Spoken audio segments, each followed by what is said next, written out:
Bon, alors, on va faire un petit point placement. Alors, on est d'accord que tu as dit depuis longtemps que le placement en or, c'était une bonne idée, donc on reste sur cette idée.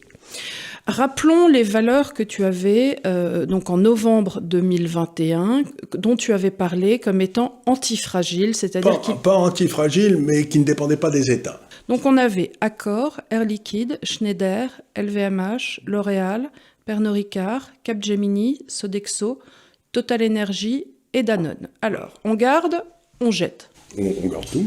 On garde tout, on est content. Mais c'est toujours pareil, si vous voulez, c'est soit de l'énergie, soit de la bouffe, soit de l'alcool, soit un peu de technologie.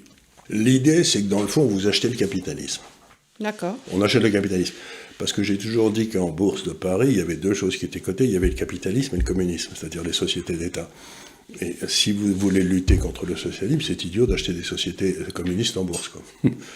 EDF devrait être une société magnifique, je devrais en être bourré aujourd'hui, mais je ne peux pas parce qu'il est contrôlé par l'État. Et vous savez qu'ils vont vous tirer une balle dans le pied avec régularité, on en a parlé souvent.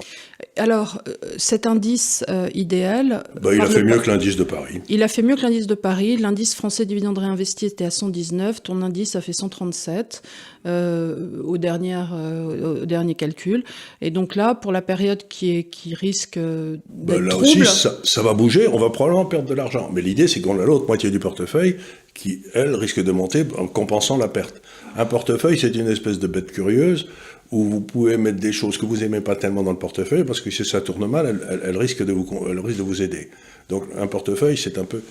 Donc là, tu avais dit, sur ces 10 valeurs, tu mets dans chacun 10%. 10%. Et puis quand il y en a une qui passe à 13 ou 14, je ramène à 10, et puis je vais acheter celle qui est à 7, parce que sur le long terme, elles vont avoir à peu près la même performance. Voilà. Maintenant, l'autre moitié du portefeuille, c'est d'avoir de l'or et des obligations chinoises. La seule chose que je ferai là-dedans, c'est que j'avais dit qu'il fallait avoir 2 tiers d'obligations chinoises et 1 tiers d'or. Maintenant, je mettrai 50-50.